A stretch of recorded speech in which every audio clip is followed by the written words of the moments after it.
अब ABP live में वक्त है आज की बहस का। बीजेपी और जेडीयू के कार्यकर्ता आज पटना में भिड़ गए, ऐसे भिड़ गए कि हिंसक भिड़ंत हो गई। विश्वासघात किसने किया है बिहार के साथ? कल विश्वास मत हासिल करना है नीतीश कुमार को। हमारे साथ हैं जेडीयू से साबिर अली साहब और उनके सामने बीजेपी से सुधांशु मित्तल जी। साबिर साहब, पहला सवाल आपसे। आपने तो बीजेपी के साथ वोट लिया था, कल विश्वास मत हासिल कर भी लेते हैं, लेकिन बीजेपी का इल्जाम कि आप विश्वासघात कर रहे हैं जनता के साथ।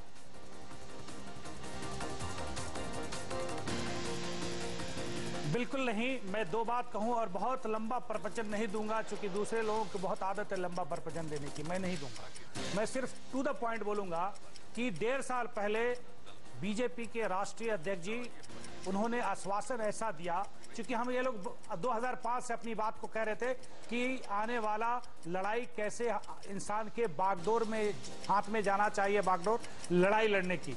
लड़ाई तो 2014 में। मैं अपनी उस मुद्दे पे आ जाता हूं जो आपने बात कही। मैं ये कहूं कि उनके राष्ट्रीय अध्यक्ष ने 1.5 साल पहले ऐसे शब्द से आश्वासन दिया कि आप बेफिक्र रहें, हम लोग किसी कीमत पर नरेंद्र मोदी को दिल्ली के गलियारे में भी भटकने नहीं देंगे। ये शब्द था और मैं ये ऑथेंटिकेशन मैं ये बड़ी ईमानदारी और सफाई के साथ ये कहना चाहता हूं। आप कह रहे हैं नितिन गडकरी ने कहा है, उनके और दूसरे बड़े लीडर कहे, बिल्कुल।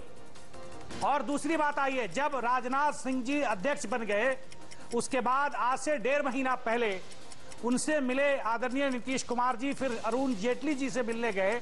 वहां पर नितिन गडकरी जी बैठे थे। उन्होंने जिस तरह बात की ऐसा लग रहा था कि लाचारी झलकने लगी। राजनाथ सिंह की बात से कहा कि हम देखते हैं करते हैं, लेकिन बहुत प्रेशर है हमारे पास, ऐसे ऐसे लोगों का प्रेशर है, हमारे पार्टी को इलेक्शन लड़ना है, चलिए जवाब इलेक्शन लड़ने के लिए पैसे की दरकार होती है। आपके चेहरा है, आपके पौने 2 मिनट जी आपको पौने 2 मिनट बाकी है, मैं आपको बचा के रखना चाहूंगा। 3 मिनट अभी पूरे बचे हुए हैं जी सुधांशु जी के। इसलिए मैं ये कहूं कि विश्वासघात उन लोगों ने किया, हमने नहीं किया। हम लोगों ने 8 साल पहले से अपनी लकीर खींच दी थी, अपनी बाउंड्री बना दिया था, अपने बात को बड़ी साफगोई से आप कहते रहे। आपके 1.5 मिनट बाकी, 1.5 मिनट बाकी, हम 3 मिनट। सुधांशु जी आपके पास है। कोई धोखा नहीं किया। साबिर साहब की बात सुनिए आपने, कुछ और आपके अध्यक्ष ने साफ बोला था दिल्ली के गलियारे में नहीं भटकने देंगे नरेंद्र मोदी को। इसी वजह से वो साथ बने हुए थे आपके।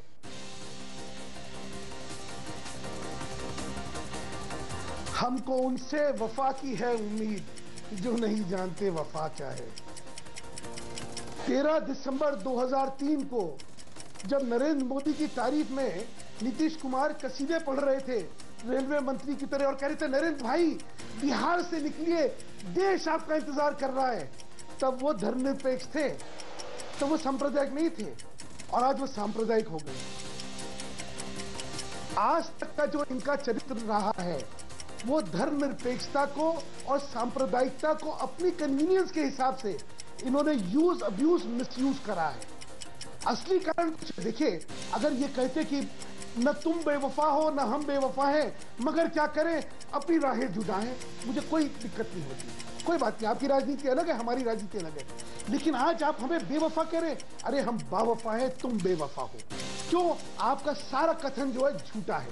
अभी ये जो साबिर अली साहब कह रहे हैं कि ये हुआ, अरे साबिर अली साहब एक एक चीज उठा के अगर मैं बताने लगूंगा तो शायद आप लोगों को अपना बचाव करना मुश्किल पड़ जाएगा। आपने अभी कल मैं बड़ा दुख से देख रहा था, नीतीश कुमार जी ने कहा यहाँ पे बुजुर्गों की इज्जत नहीं होती है।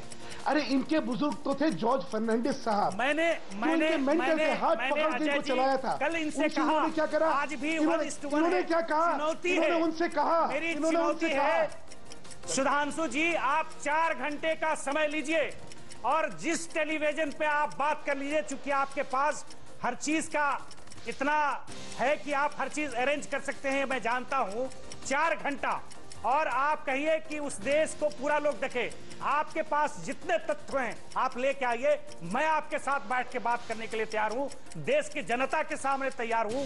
और मैं जब कुरेदने लगूंगा, जब मैं सच्चाई कहने लगूंगा, आप यकीन मानिए दिल्ली में बैठने के लायक नहीं रहिएगा, आप प्रचार करने के लायक नहीं रहिएगा। ये मेरी चुनौती है आपको। मैं कह रहा हूं कि कल भी कहा, आज भी कह रहा हूं कि जिस दिन जिस चैनल पे चाहिए बैठ जाइए। साबिर अली अकेले आपके साथ बैठने के लिए, किसी और को साथ साथ लेके आए, चूंकि आपके यहाँ क्लासेस चलते हैं, स्कूल चलता है।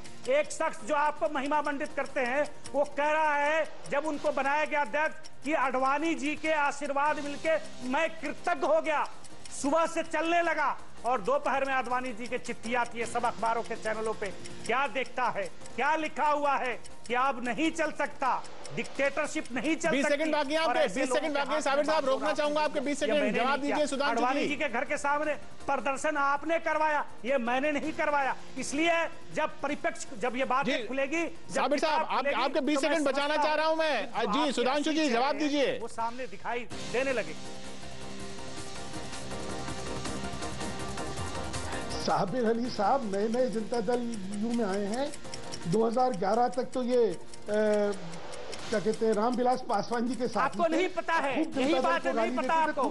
आप लोग सबका पूरा खाता लेके वही बैठ जाते हैं ना। अच्छा एक नहीं मालूम है, अब देखिए, आप आधा खाता,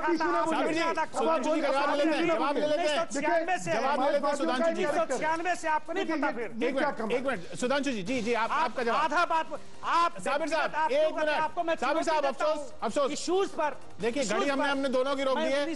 सुधांशु जी का जवाब लेना चाहेंगे, उनके 1 मिनट 13 सेकंड बचे हुए। जी सुधांशु जी।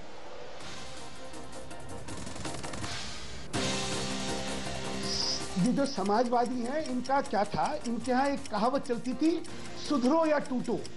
उसका असली मतलब ये होता था टूटो और मिटो। तो शायद इसी भावना से नीतीश कुमार जी ग्रस्त हैं। अच्छी बनी चलती हुई सरकार को, जिसका का उद्देश्य कांग्रेस के कुशासन से इस समय देश को निजात दिलवाने का था, उसको बेबात पे गलत विषय को लेके इन्होंने इस समय उस सरकार को ध्वस्त कर दिया है। इन्होंने कांग्रेस की मदद करी, और किस पार्टी की मदद करी है? जो पार्टी सांप्रदायिकता की सबसे बड़ा प्रतिबिंब है। 5000 सिखों का हत्या करवाने के बाद वो आज हमें धर्मनिरपेक्षता के सबक सिखा रहे हैं। MIM के साथ वो आंध्र में समझौता करते हैं और हमें धर्मनिरपेक्षता समझाते हैं। वो मुस्लिम, वो क्रिश्चियन कांग्रेस के साथ देखिए सुधांशु जी, कांग्रेस का कोई जवाब देने वाला नहीं है। आप चलिए, आपने प्रधानमंत्री जी को देखा होगा। सुनिए, हाँ, मैं इसीलिए साबिर अली साहब से कहना चाहता हूं, नीतीश कुमार जी ने जो करा ये विश्वासघात करा। इन्होंने जो करा बेवफाई करी और गलत बहाना इतने वक्त से इनको जानते हैं तो ये आवाम को दिख रहा है कि ये ऐसे हैं। सुधांशु जी, इतने साल आप इनके साथ रहे तब तो कुछ नहीं कह रहे थे। ऐसा 17 साल तक, आज तक इन्होंने अपना चेहरा इस तरह नहीं दिखाया था कि इस तरह बेवफाई करेंगे। हमने कुछ नहीं करा, हमने हर जुल्म इनका सहा, हर सितम इनका सहा। लेकिन देखिए इन्होंने क्या करा, झूठे इल्जाम। अरे जाते तो जाते जी, वक्त खत्म होता हुआ आपका। सुधांशु जी 19 सेकंड बाकी आपके पास साबिर साहब जवाब देने के लिए। सिर्फ 19 सेकंड आखिरी आपके पास साबिर साहब जवाब देने के लिए। सुधांशु जी का वक्त खत्म हो चुका है। मैं सिर्फ ये कह रहा हूं कि इनके पास, इनके जो वरिष्ठ नेता एक बार कॉमन एजेंडा बनाकर साथ आए थे, वही काल कोठरी में बंद कर दिया, दरवाजे बंद करके इतना बड़ा नमो नमाय का ताला लगा दिया गया। अब इनके कहीं किसी की बात नहीं चलने वाली थी। जब उन्हीं की बात नहीं चलने वाली थी तो हमारा बात कौन सुनता? हमारा जो रास्ता था, इसलिए उस रास्ते पर वो जिस आदमी को सामने रखा वो रास्ता खत्म होता हुआ यहाँ पर बहस का। साबिर साहब अफसोस, साबिर साहब, सुधांशु जी इजाजत लेनी पड़ेगी मुझे आपसे। दोनों से बहुत बहुत शुक्रिया आपका हमारे साथ जुड़ने के लिए। लेकिन देख रहे हैं आप इस